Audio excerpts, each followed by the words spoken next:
Jhelum UT news के नुमाइंदा अजीज़ुल्लाह भट्ट चौक अहल हदीस रेशम क्लॉथ हाउस में मोहम्मद बिलाल को कुरान मजीद का तोहफा पेश करते हुए। मज़ीद जानते हैं अजीज़ुल्लाह भट्ट की इस रिपोर्ट में।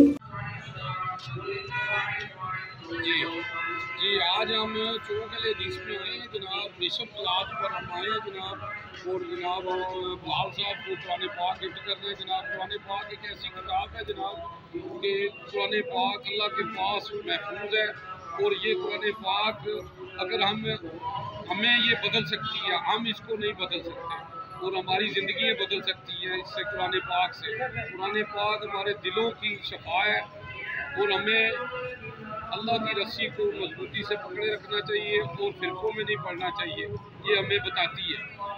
और जनाब अल्लाह कुरान पाक में फरमा रहा है कि कुरान में अल्लाह असूल दीन बता रहा है कि उस चीज़ की पैरवी करो जो तुम्हें मेरी तरफ से नाज़िल हुई है। और अल्लाह कुरान पाक में फरमा रहा है कि इंसान को वही मिलेगा जो उसने कोशिश की, और आज हमारी भी एक कोशिश है कि हम कुरान पाक गिफ्ट कर रहे हैं कि कुरान पाक को तर्जुमे से पढ़ा जाए। और जनाब आए हम जनाब बिलाल साहब को रेशम क्लॉथ में चलते हैं, उनको कुरान पाक गिफ्ट करते हैं आज।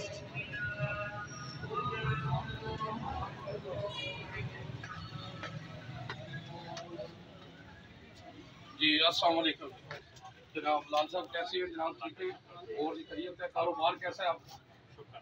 ठीक है जी जनाब। कुरान पाक आपको गिफ्ट करना है हमने, है जी, और आपसे वादा लेना है जनाब आपने, कि हमसे वादा करना है कि कुरान पाक आपने सुबह उठकर एक आयत कुरान पाक की समझ के पढ़ना है, क्योंकि हमारी अक्सरियत कुरान पाक को समझ के नहीं पढ़ती, है जी। तो ये कुरान पाक एक ऐसी किताब है जी कि मैं क्या बयान करूँ।